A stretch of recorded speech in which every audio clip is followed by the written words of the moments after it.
Quero falar ainda sobre Gabigol. Tem alguma chance dele ir para o Bahia ou para o Grêmio? Tem novidades importantes no plural no Flamengo? As últimas do mercado, bastidores, finanças e muito mais. Antes, deixa eu só me apresentar. Me chamo Jorge Nicola, sou jornalista esportivo e o objetivo por aqui é deixar você por dentro de tudo que está rolando com o seu clube do coração para não perder nada. Aperta o botão vermelho de inscreva-se, ative todas as notificações e também deixa seu like para ajudar esse vídeo a chegar para mais pessoas. Combinado? Quero falar agora sobre o Flamengo com duas atualizações importantes. A primeira delas negativa.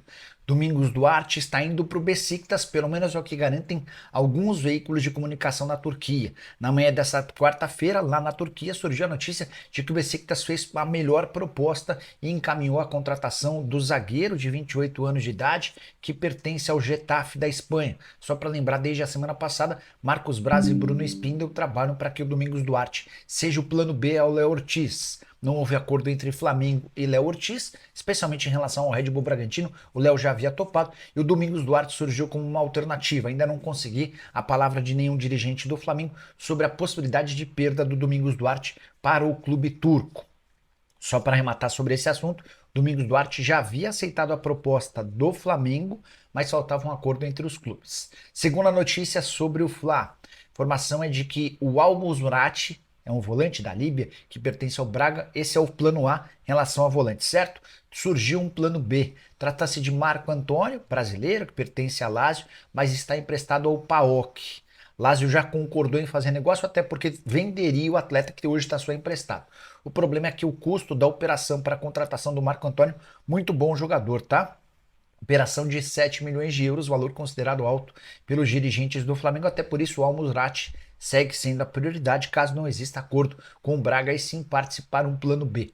Só chamar atenção para um fato, o Flamengo está buscando vários atletas estrangeiros, De La Cruz primeiro uruguaio, Matiazinho o segundo também uruguaio. O Al Musrati, como eu contei, é da Líbia, se o Domingos Duarte for contratado é um português, seriam 4 estrangeiros novos ao limite de 7 estrangeiros por partida.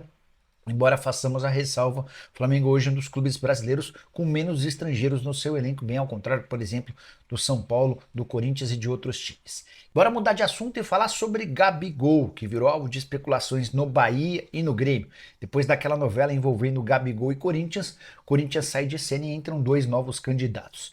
Informação sobre o interesse do Grêmio no Gabigol surgiu na Rádio Bandeirantes de Porto Alegre e dá conta de que o Renato Gaúcho foi o grande responsável por intermediar essa conversa. O Renato conhece o Gabigol, eles trabalharam juntos no Fla, e o Renato é um grande entusiasta da ideia, tem tentado fazer com que o Grêmio vá atrás da negociação. Houve um primeiro contato e o negócio praticamente foi descartado. O Grêmio percebeu que a dificuldade financeira é muito grande, em relação a salário, em relação à aquisição dos direitos econômicos. O Gabigol tem contrato com o Flamengo até 31 de dezembro desse ano. Depois surgiu a notícia de que o Bahia também estava interessado. Esse papo em relação ao Bahia e Gabigol ele é antigo e foi reforçado nos últimos dias quando o Alex, comentarista do Sport TV, afirmou que tinha a notícia de que o Bahia está tentando a contratação do Gabigol. Uma das possibilidades, uma das ajudas poderia vir do Everton Ribeiro, antigo parceiro do Gabigol nos tempos de Flamengo. Também há quem garanta que o Gabigol pode ir para o Bahia pensando a médio e longo prazo em jogar no Manchester City, afinal de contas o Bahia faz parte do Grupo City. Chequei com o Júnior Pedroso, empresário responsável pela carreira do Gabigol, e ele assegurou: Nicola, por mais que possam ter existido conversas entre os clubes, o Gabigol não sai no Flamengo. Ele fica até 31 de dezembro e aí no fim da temporada ele vai escolher seu destino, se continua no Flamengo, se vai aceitar a proposta do exterior. Por trás dessa estratégia do Júnior Pedroso e do Gabigol, existe o interesse em ser dono dos próprios direitos econômicos. A partir de julho, o Gabigol já pode assinar um pré-contrato com quem bem entender. E a partir daí muda radicalmente a história. Em vez de pagar 15 milhões de euros ao Flamengo para contratar o Gabigol, quem vai receber esses 15 milhões de euros, um pouco menos, um pouco mais, é justamente o atacante e seu empresário, Gabigol, que tem 27 anos de idade. E outro dia combinou, fez uma aposta com o Zico, dizendo que se ele marcar menos de 35 gols na temporada, paga um almoço para o Zico. Olá pessoal, mais um vídeo no canal Vene Casagrande, vídeo com informações do Flamengo. E você, torcedor rubro-negro, pode comemorar porque Vinha é jogador oficial do Flamengo. Ele já assinou, a Roma já assinou, o Flamengo já assinou, todo mundo assinou. resta apenas o anúncio oficial que pode sair a qualquer momento. Inclusive, enquanto eu gravo esse vídeo aqui, o Flamengo pode anunciar. Vamos falar também sobre Mateuzinho, a novela sobre o futuro do lateral direito continua. E não é só o Corinthians querendo, não. O Corinthians apresentou uma proposta de compra ao Flamengo, mas tem rival querendo também. Vou dar um spoiler, é o Botafogo. Será que tem chance? Já já a gente vai contar essa história. Tem também Luiz Henrique, atacante que está na mira do Flamengo. Também interessa a um rival do Flamengo aqui no futebol carioca. E Corinthians levando um profissional do Flamengo. É da diretoria. Esse eu não vou dar spoiler não. Já já a gente vai contar. Mas antes, galera, queria pedir para vocês se inscreverem no canal, darem um like no vídeo, ativarem a notificação e também compartilharem o vídeo com os amigos, com as amigas. Vamos para as notícias. Luiz Henrique, atacante do Betis, na mira do Flamengo, ele pode reforçar o Botafogo. Rapaz, saiu a notícia lá no Relevo, site espanhol, dizendo o seguinte: o grupo Eagle Football Holdings, do americano John Textor, está disposto a pagar 20 milhões de euros. Rapaz, é grana, hein? O desejado pelo Real Betis para vender Luiz Henrique. As reuniões têm sido constantes nas últimas horas com emissários. Outro interessado no atacante também é o RB Leipzig.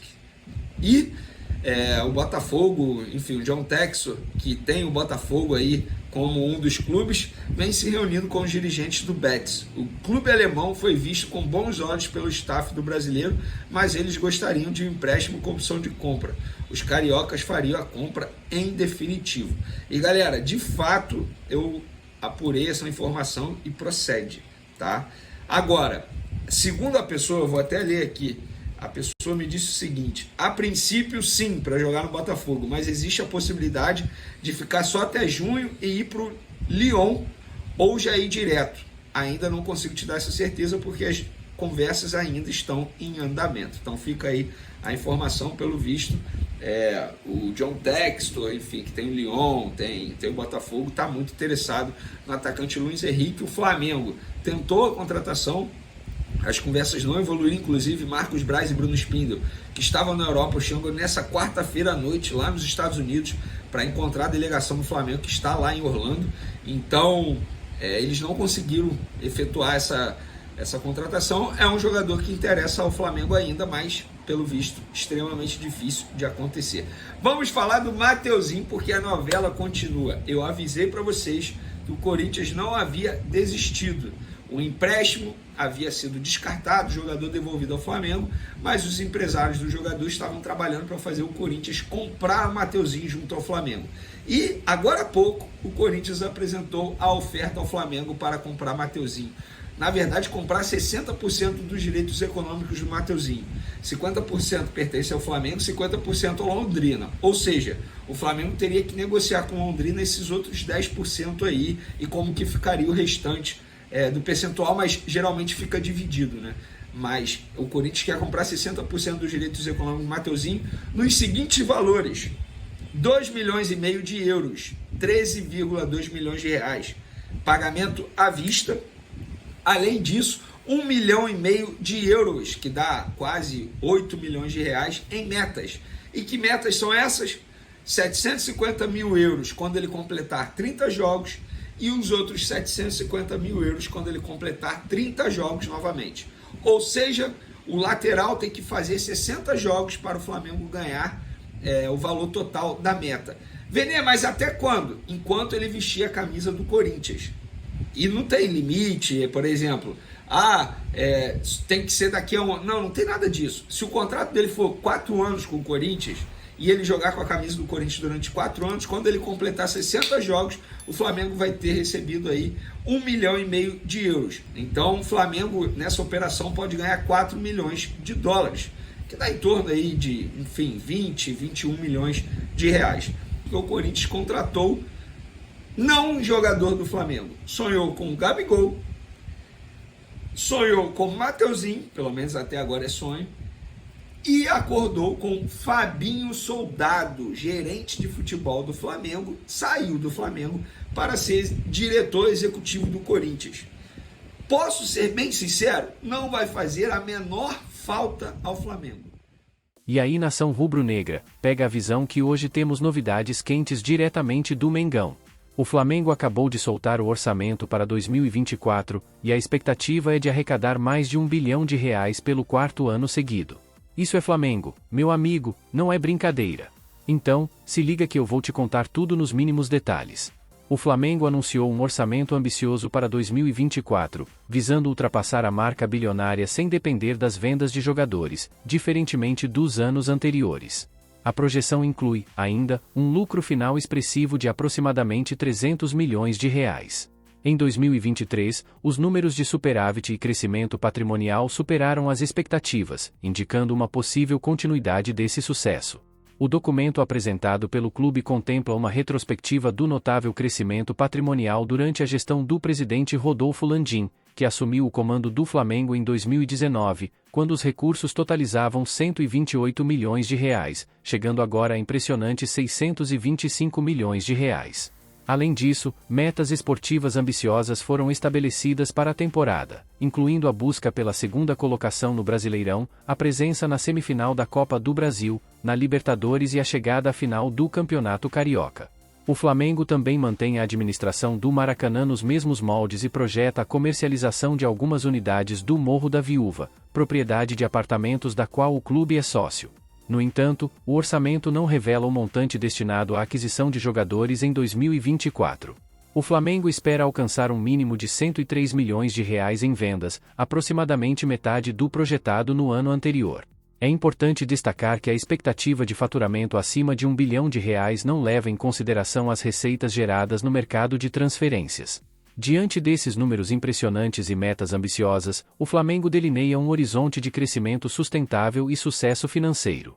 O clube projeta não apenas manter a sua receita acima da marca bilionária nos próximos 3 anos, mas também almeja alcançar um patrimônio líquido de R$789 milhões até o final de 2026.